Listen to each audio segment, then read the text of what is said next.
ഇപ്പോൾ രമേശ് ചെന്നിത്തല മാധ്യമങ്ങളെ കാണുകയാണ്. അതിലേക്ക്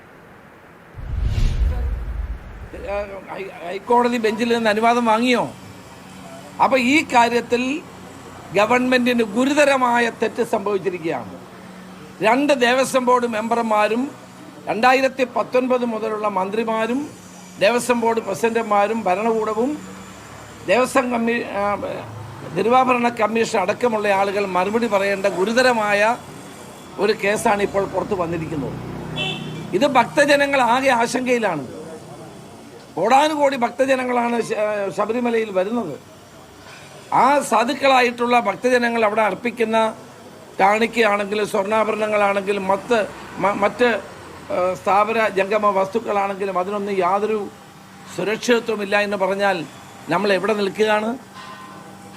അപ്പോൾ ഇത് വളരെ ഗൗരവമുള്ള വിഷയമാണ്. എന്തുകൊണ്ട് മുഖ്യമന്ത്രി ഇത്രയും ദിവസമായി ഇക്കാര്യത്തെ പ്രതികരിക്കുന്നില്ല?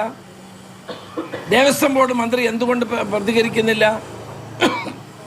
അദ്ദേഹം പറയുന്നത് ദേവസ്വം വിജിലൻസ് അന്വേഷിക്കും. കള്ളനെ അന്വേഷിക്കാൻ ഏൽപ്പിച്ചാൽ മതിയാകുമോ? കളവ് നടത്തിയ ആളുകളെ തന്നെ അന്വേഷണത്തിന് ഏൽപ്പിക്കുകയാണ്. ദേവസ്വം വിജിലൻസ് അന്വേഷിച്ചാൽ ഇത് മതിയാവുകയില്ല. ഇത് ബഹുമാനപ്പെട്ട ഹൈക്കോടതിയുടെ നിയന്ത്രണത്തിലൂടെ സമഗ്ര അന്വേഷണം ഈ ശബരിമലയിലെ സ്വർണ്ണപ്പാളിയുമായി ബന്ധപ്പെട്ടുണ്ടാകണം.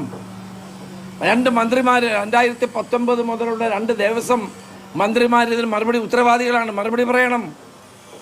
2 ദേവസ്വം ബോർഡ് പ്രസിഡന്റുമാർ മറുപടി പറയണം. ഇത് വലിയ ആശങ്കയാണ് ഇന്ന് ജനങ്ങൾക്കിടയിൽ ഉണ്ടായിരിക്കുന്നത്.